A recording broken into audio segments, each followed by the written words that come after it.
It's Friday, and we are working for Crusoe. Sam, Park and John Ramey with you Friday, September 15th, as we run down the week's news in economics and international affairs. The United Auto Workers are on strike. Their collective bargaining agreement with the Detroit Big Three automakers expired overnight. They want to continue bargaining, but they have walked out on this Friday. Here a summit, there a summit, everywhere a summit. The G20 is just the tip of the iceberg, and tragedy strikes in Libya. A climate disaster has killed tens of thousands of people. Sam, let us start with the United Auto Workers. They are on strike. Ford, General Motors, and Chrysler's parent company. Did you know this? They are called Stellantis. I'm afraid I did know that, yes. Okay. It sounds like a supermarket frozen pizza. At best. Yes, that's right. Not a very good supermarket. The existing collective bargaining agreement expired overnight. Yes. Thursday into Friday. The workers have walked out in Detroit. It is a smaller walkout than some were anticipating, 12,700 workers. Yes, actually, that's by design.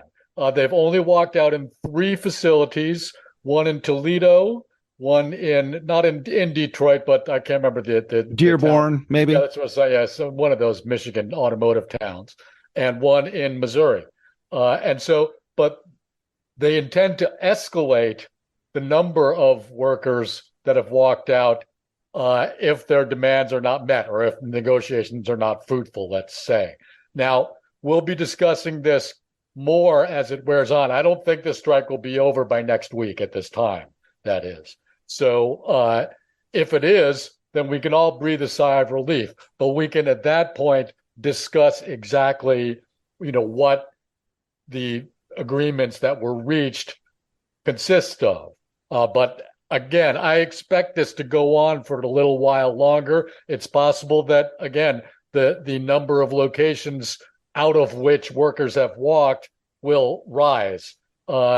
But we don't know that yet. This is unprecedented, by the way. This is the first time the UAW has struck against all of the big 3 domestic auto workers in their history. And of course, this is just the latest in a long series of organized labor actions that have taken place throughout the summer, but probably the most consequential. We'll see about that. But again, we'll be talking about that more in future weeks. Just to tie this up, the United Auto Workers want to change a tiered system of how they are classified, right? There are tier 2 workers that basically don't make, or they make about half as much as tier 1. And yes, the path to get to tier 1 is super long, according to the United Auto Workers. So they want to adjust that. Management for the big 3 basically says, look, we can't be competitive with non-union automakers if we agree to your demand. So that's where they are. And the UAW says they want to resume bargaining tomorrow, Saturday. But that's where it stands on day 1 of the strike. Yes, it's a fascinating story with many different components. But again, we'll be breaking it down in much more detail next week. On to the summits. So many summits, you might have called this week the Himalayas. We have the G20. I see what you did there. Yeah, thanks. We have the G20. We've got the president of Venezuela in Beijing. And then, of course, we have Putin hosting Kim Jong-un, the leader of North Korea. Sam, this is your canvas here. Where would you like to begin? Well, first of all, I'd like to say that, John, I don't know about you, but I'm suffering from a fair amount of summit fatigue. We've had a lot. Yes, right now. ASEAN. Yes. We had what was the first Africa Climate Summit? Yes. There have been a lot of summits. Yes, and then there was the G20, and then Biden had to go to Vietnam too. Right, That's and that right. wasn't a summit; that was more of a hillock, we might say. But a butte. Yeah, something like that. But mind you, Kim Jong-un traveled to Russia. We thought, or some people thought to begin with, that he would be attending the Eastern Economic Forum, so it's a forum and not a summit, but even more In Vladivostok. In Vladivostok, which is very close to North Korea, by the way. Don't stop till you get enough. That's right. But he didn't. Went past Vladivostok, where the Eastern Economic Forum was taking place. By the way, it's not generally referred to as the EAF, which is disappointing to me, but as disappointments go, it's comparatively small. He went on to a Russian city that's one of the headquarters of the Russian space program. Okay, I'm glad you brought this up. It's their spaceport, and it's in the middle of Siberia. And the fact that these two leaders... No, it's not the middle of Siberia, John. It's in Siberia. It's the eastern coast of Siberia, which is very far from the middle, I can assure you. Okay, thank you for that. No, you're right. The geographical accuracy matters. You are correct. Point conceded. But the metaphor that Kim Jong-un and Vladimir Putin must meet in Siberia was not lost on me. Right, and not only that, but Putin had to travel all the way across his own country, which is 12 time zones or something. Yeah, I think it's 11, but yeah, it's an enormous distance to meet with Kim Jong-un on his lumbering 50 kilometers an hour max train. Yes. Right? Now, I don't rail carriage that's bulletproof. People tend to ridicule Kim and his train because of how slowly it travels. But it's heavily armored. Well, that's right. It's heavy. All right, so, I mean, you really shouldn't expect it to be an especially fast train. Now, he is not afraid to fly, unlike, I believe it was his grandfather who had that train built. Yes, that's right. Kim Il-sung. Right. Kim Jong-un, not afraid to fly, but likes the train. Yes. I mean, I'm sure, the inside is probably very nice. I'm sure it's lovely. Did you see there was some footage of the struggle to get the train lined up at the red carpet? I did not see that. Yeah, it is available on the internet, as you, I'm sure, are stunned to find out. That's probably pretty amusing, I would imagine. I thought that was a little bit cheap, right? Like, it's show business. We're staging things. Everybody looks bad in the outtakes. And then Putin, meanwhile, before Kim got there, at the Eastern Economic Forum, was just blathering on about, what great friends he is with China, right? It's just so terrific, their friendship with China. And you know what? Putin might have been able to say that directly to Xi Jinping had Xi attended the Eastern Economic Forum, which he did not. Right, which is a strange way to behave if you guys are so tight, if you're such buddies. And by the way, that Xi has sort of been seeming to make a habit of skipping summits, right? He didn't go to the G20. He didn't go to the ASEAN summit, right? Now, mind you, President Biden didn't either. But the only summit that Xi has attended in recent weeks, as we've talked about, seems to have been the BRICS summit. So now, I don't know why he doesn't seem to want to go, but anybody could be forgiven if they thought that he doesn't seem to want to go to a summit at which he himself is not seen to be in charge. And I would say that this makes him look a little bit insecure. Yeah. It's just like the G20. You can't go to the G20. This is a big deal. There's a term in baseball. We might say it's a little bit chicken spit, right? Sure. Just to focus on Kim Jong-un and Russia, because there's a BRICS tie into Maduro and Xi, right? Of course, yeah.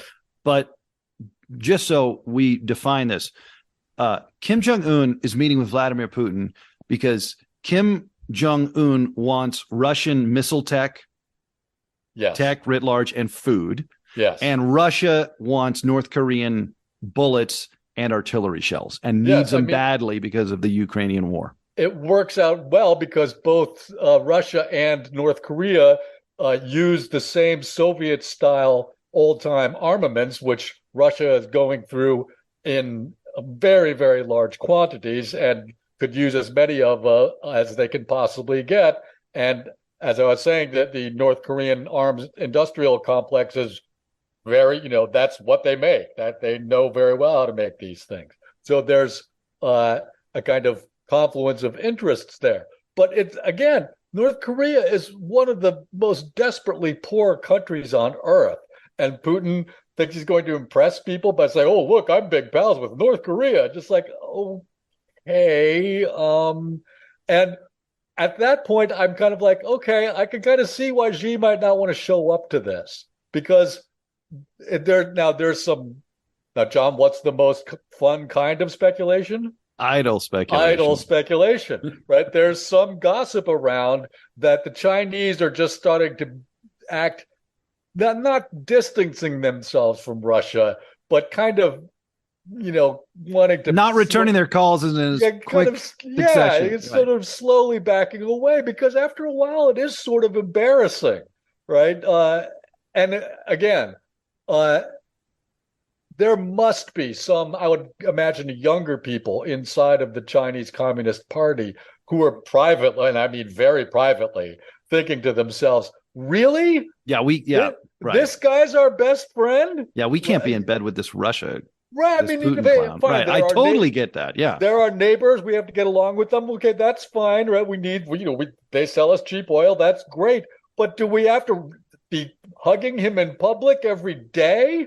Now, again, I don't think anybody's saying this out loud, but that sentiment does seem to actually be surfacing to a limited degree. Did you see the note or hear the note on France 24? Kim Jong-un and Putin, their gift exchange when they met 4 years ago, they had given each other long knives, and this time they exchanged rifles. Yes.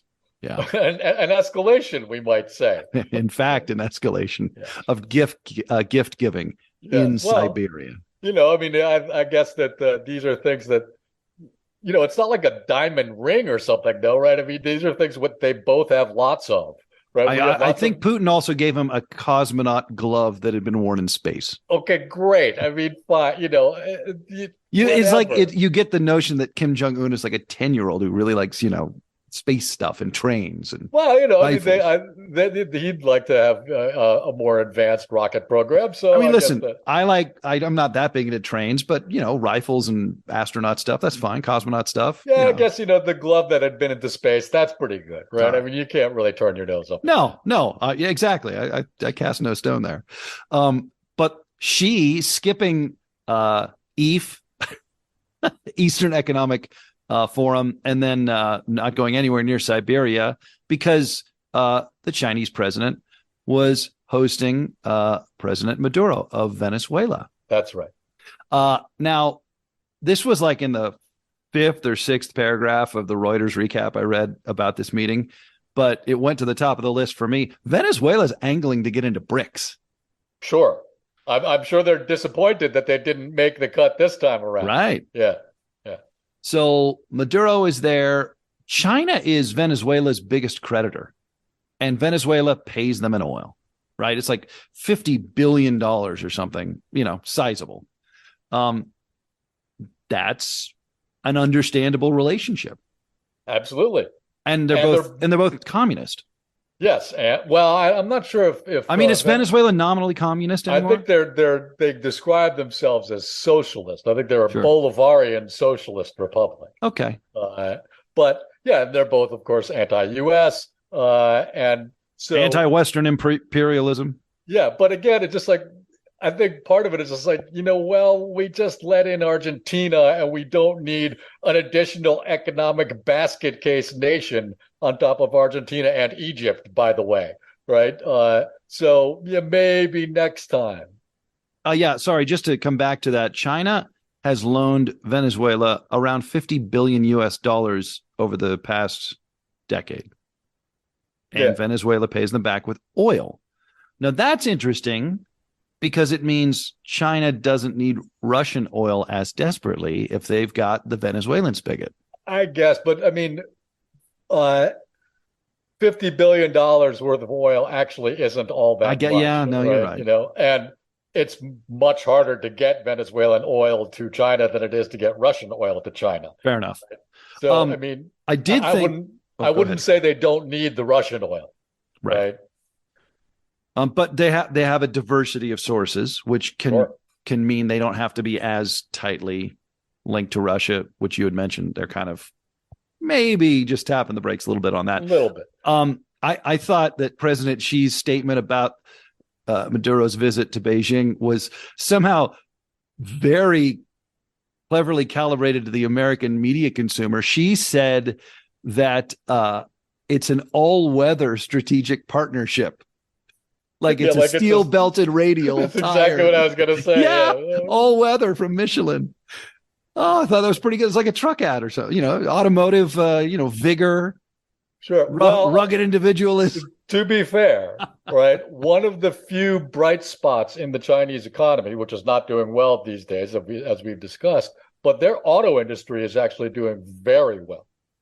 And this is new for them, basically because they tried for a very long time to develop internal combustion engine based vehicle industry. Could never get anywhere, right? Tough But competition in the neighborhood with Japan and Korea. absolutely. And they never really were able to develop the engineering know-how, especially to compete with this is an industry that does not lack for innovation, right? So they basically said, you know what, we'll just leapfrog this and go directly into electric cars.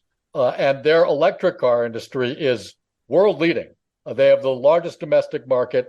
There's a China has the largest electric car domestic market. That's right. And their leading electric vehicle manufacturer is a company called BYD, which stands for, get ready, Build Your Dream, which this sort of, it's reminiscent of their property company that's called Country Garden, right? It's just like, you don't have to be American to come, aspirational. Yeah, to come up with this, stupid aspirational name for your product. But BYD, comparative, they're reasonably priced. The engineering is supposed to be very good. They actually made their first ever appearance at the Munich Auto Show a couple weeks ago. And that's a big deal, right? I mean, that this is, obviously in Germany, automotive culture is very important. And so if you're having a successful debut at the Munich Auto Show, then that's this sort of their entree. And they're actually already starting to sell in Europe, even before the show. Now, I think it'll be a cold day in hell before we see anybody driving one around here, but they are making inroads into international markets, and that's something that, again, is a boon for them in otherwise troubling economic times. Just to wrap up the Maduro-Xi visit to Beijing, Chinese state media said that the two leaders signed several bilateral cooperation documents. This is from Reuters, focused on areas including the economy, trade, and tourism. Okay.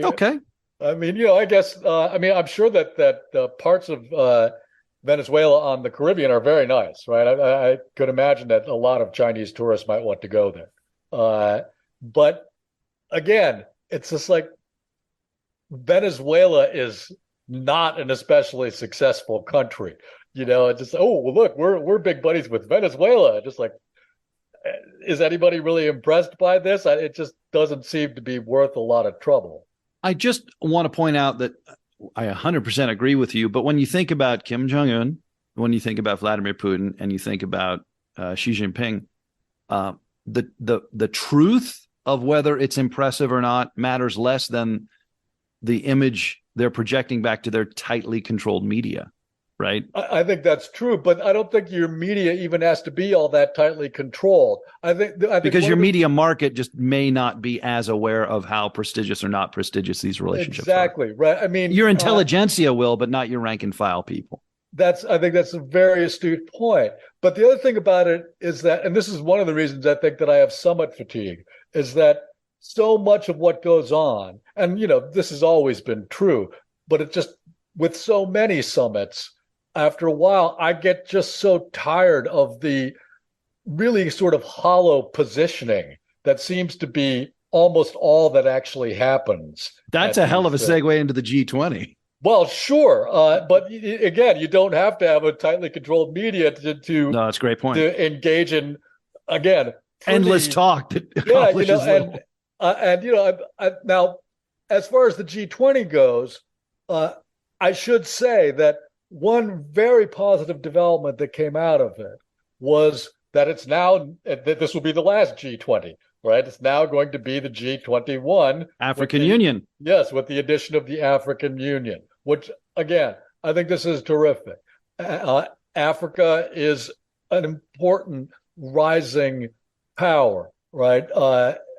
For in every aspect that you can think of, but especially economically and demographically. And they should have a presence in the most important multilateral institutions that we have on this planet. It's long overdue, and I'm glad that it's happening now. But apart from that, I mean, the whole, I'm sure you saw the story about the India, Middle East, European Economic Corridor. Yes. Did you see this? Yes.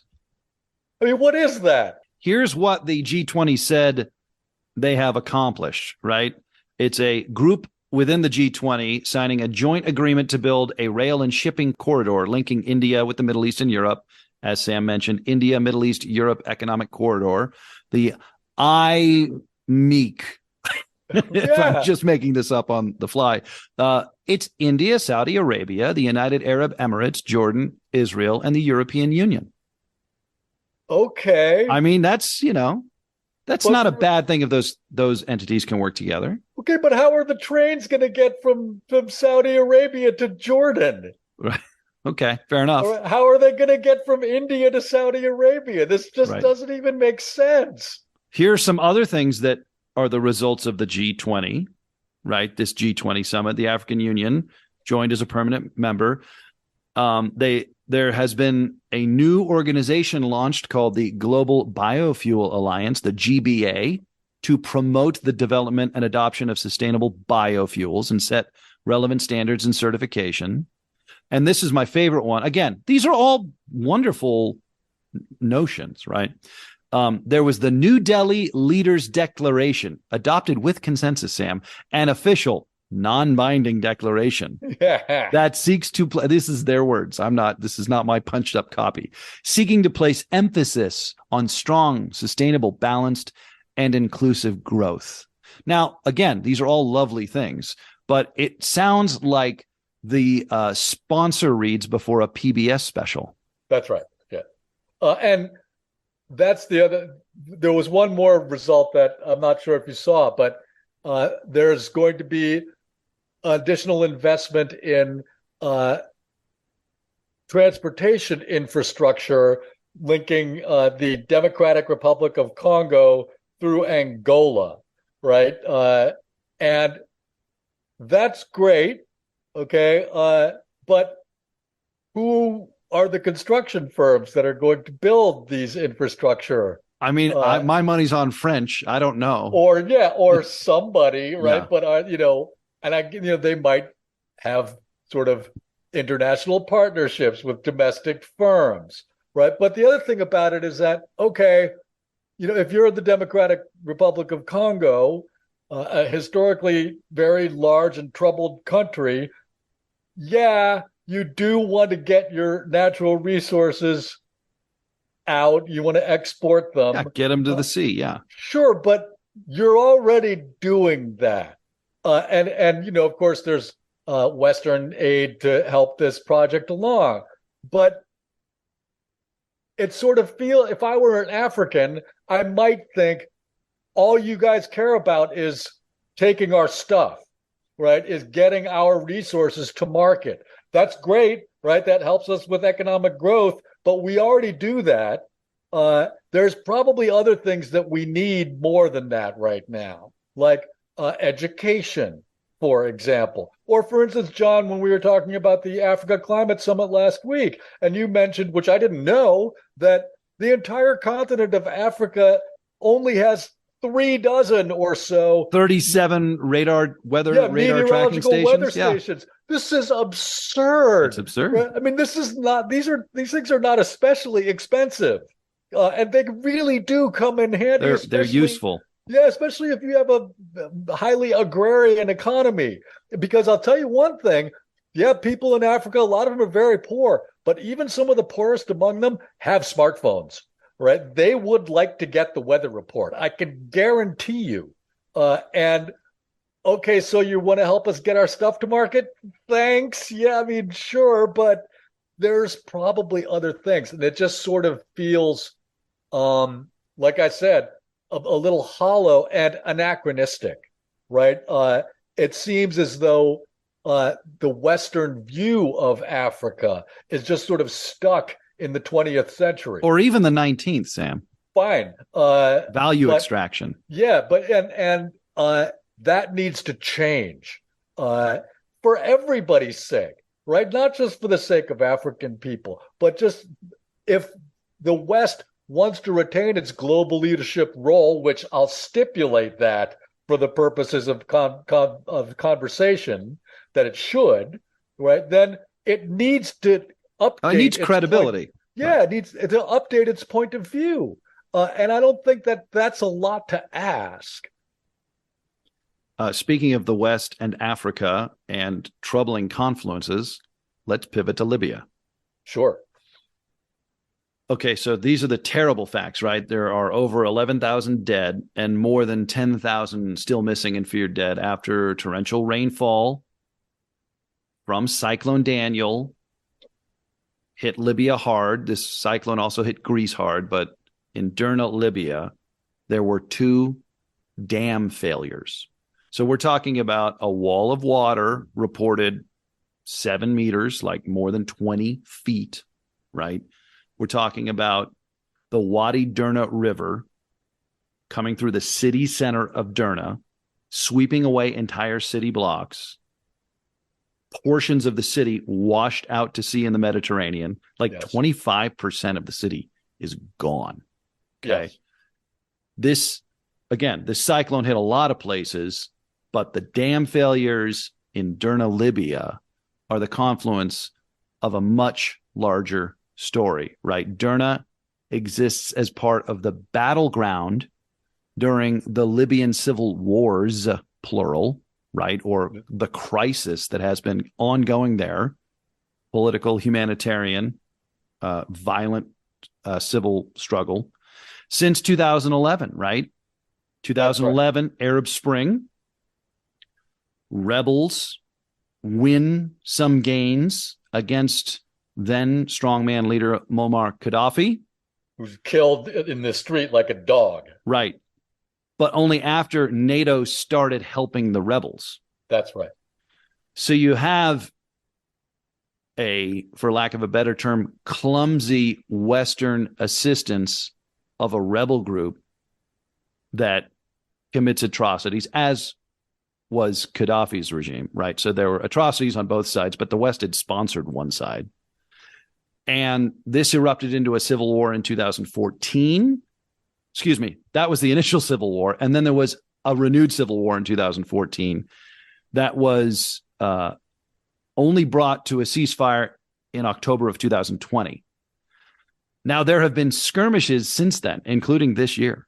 Yes. So you have things like infrastructure, like dams, that are not being maintained because the country has been torn apart for more than 10 years in civil war. Yes. And then Africa is riding shotgun on extreme weather. So this is what has happened. I would like to point out that I've seen some reports that say that the poor maintenance of those 2 dams extends back well into the Gaddafi era. Sure. But I don't think that's all that relevant.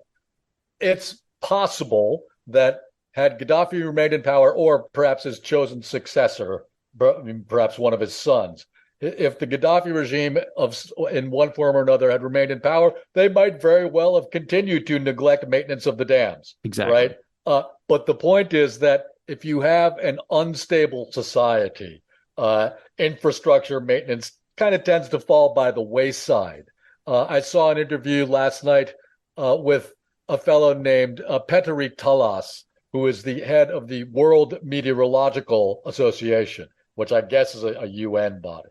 And kind of a tough job to have right now, I would think. But he was saying that, and I thought this was very astute, right, is that when you have an unstable society due to civil war or internal conflict of whatever kind, meteorologists are part of this sort of technocratic intelligentsia of a country that tends to leave. So meteorologists inside of Libya, they're not fielding anywhere near a full team right now. So it's not right, just because those are people who tend to be educated and in the professional class, and so they're going to have relationships just by nature of their profession with yes, the existing government exactly. that is then being attacked by rebels. So maybe just by class, by socioeconomic status, they are going to be associated with the group in power that is being rebelled against, and Yes, they're and going to be in danger they'll have the financial wherewithal to be able to leave the to country, leave. right? And I thought that was pretty astute. And I would say, obviously this fellow's from the Meteorological Association, so that's his bailiwick, right? But I would say civil engineers probably in the same category, right? Everybody needs civil engineers, right? And so the interviewer asked Mr. Talas, well, are there any other countries that you think are in danger of the same sort of thing happening? I mean, you can list any number of war-torn African countries that probably all have rivers that are dammed. But the first one that leapt to his mind was, of course, Sudan. That was, yes. Right? It's the Nile River complex. There's got to be any number of dams on and off the Nile in Sudan, right? Spoiler alert, don't know if you've been following everybody's favorite show called Humanity, but the Nile floods. That's right. That's how we have civilization. Exactly. And as Mr. Talas pointed out, right, right now, the number of working meteorologists inside of Sudan is zero, right? They've all left, right? Or they've been internally displaced, right? They're not going to work. So there's no weather report.